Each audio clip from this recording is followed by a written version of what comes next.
বউ, হ্যাঁ বল। এটা তুমি কি রাঁধছো? এটা তুমি ভাত রাঁধছো?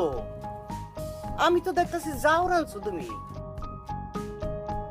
মানে ভাত এইভাবে রান্না করে?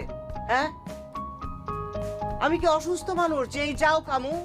আমি তো সুস্থ মানুষ, আমি ভাত খামু ভাত। এই যাও তো আমি খামু না। এটা তো যাও রাঁধছো তুমি। সত্য করে কও তো তুমি, তুমি চাও কি? তুমি কি চাইতেছো দিনের পর দিন আমরা অত্যাচার করে যাইবা, আর সেই অত্যাচারে আমরা বাড়ি ছেড়ে চলে যাবো গা? তুমি তোমার স্বামীরে নিয়ে আলাদা হয়ে থাকবা? এই, তুমি কিছু বুঝতেছো না? তুমি বুঝতেছো না? তোমার এই বউ আমগোর লগে একসাথে থাকতে চায় না, সে চায় তার স্বামীরে নিয়ে থাকতে। তুমি এটা বুঝো না কেন? তুমি যাও, তুমি একটা বাড়ি দেখো, আমরা সবাই মিলে ওই বাড়িতে থাকবো। এই এই বউরে নিয়ে আমার পক্ষে থাকা সম্ভব না। তোমরা চিন্তা করে দেখো, থাকবা না জায়গা।